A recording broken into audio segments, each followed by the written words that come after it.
This is not a jet that you're listening to. What you're hearing is a failed PCV valve in a 2008 through 2012 Land Rover LR2. If your LR2 sounds like it's ready for the runway and you think you may have a bad PCV valve, stick around because I'm going to show you a few tricks that'll help you narrow it down.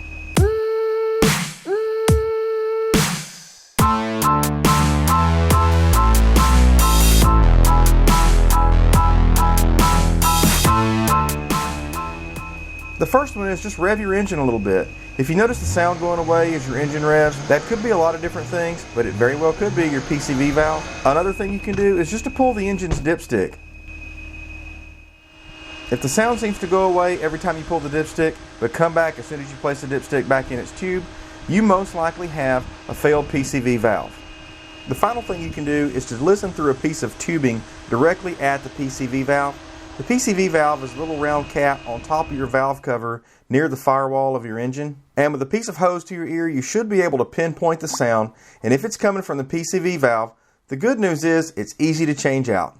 In the case of these vehicles, the PCV valve is made directly into the valve cover. And that may make it look like a bigger job than it really is, but it shouldn't take more than about 20 minutes to change. The very first thing you want to do before you start changing this valve cover is to be sure and let the vehicle cool off. This vehicle's been sitting for a while, which is why I'm doing this in the dark, so forgive if a bug or something like that flies across the screen more than a couple of times. This engine cover is just a plastic piece. It's not bolted in any way. It should just lift right off. It's held in place by these little areas here that just slip over, little protrusions from the engine that make this stick on. And this is the piece that we're going to be removing, and this is the part here that's actually failed. This part is made into this piece as one unit, and so you're not going to be able to replace this without replacing the entire valve cover. So in order to do that, we're going to need to unplug this here and this here before we start pulling off screws. These are not going to be easy to pull off. There is a down tab here that you'll push, and pushing that tab releases the lock mechanism, but they are still going to be kind of tight and hard to get off. And this other piece pulled out, it's got a Christmas tree hold down that goes through, and if that piece were to break, you may have to buy another one, but they do sell these at the big box hardware stores, so it shouldn't be that hard to find a replacement. And with those out of the way, we're going to move over to a T30 Torx bit, and we're going to start removing the screws that are all the way around the component. Since they're hard to see, I'll show you where they are on the new piece. So this piece sits on the engine just like this, here, and you can see on the back side, there are 1, 2, 3, 4, 5, 6, 7. And then on the end, there's one. And on the front, there are 1, 2, 3, 4, 5, 6. And that should allow us to lift this straight up. You want to be sure when you're doing this to be extra careful to not drop any of these screws. This is not something that you're going to be able to run to the local hardware store and pick up most likely. So you're going to make an extra effort to make sure that none of these get lost. When you get around to the back, you may have to just kind of feel for these, and it's a good idea to go ahead and look at your replacement part to get a reference on some of this stuff. But for the most part, you should be able to find them all without a whole lot of trouble. But if you are for some reason having some difficulty, a small mirror could come in handy, or for the most part, you can lean over the car and see most of them. And that should be the last of them. So looking at the replacement, I honestly kind of expected this thing to just sort of lift right off. It isn't doing that. So I am going to pry on it some. Just be careful when you pry that you're not prying on some electrical component that you may end up breaking. If you end up having to do this, make sure that you are paying attention to what you're prying against. Oh, there we go.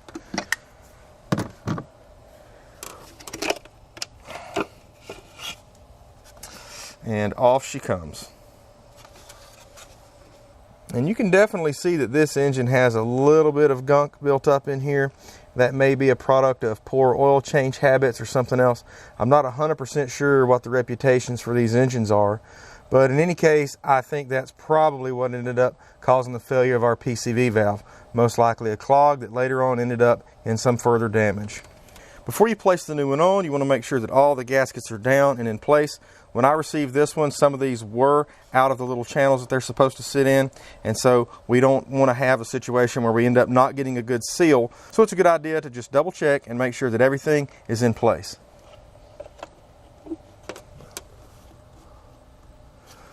And that looks like pretty good alignment. And now I'll just start putting the screws back in one at a time.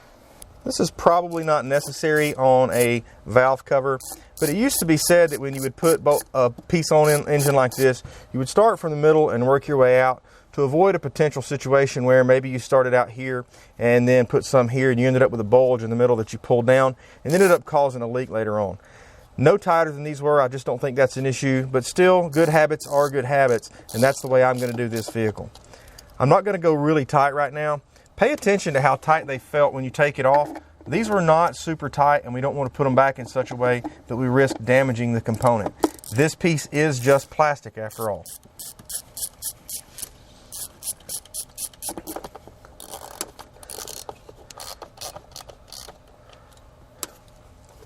Okay, and now that I have them all kind of started and somewhat snug, I'm going to go back and tighten them all up to about where they were before I loosen them.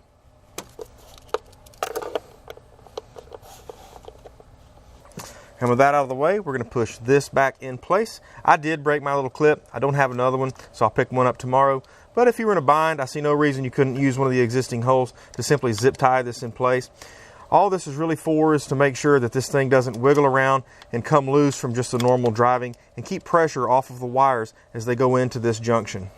And on this side, it just plugs in exactly the way that it came off. And we're ready to place the engine cover back on, crank it up, and see how we did.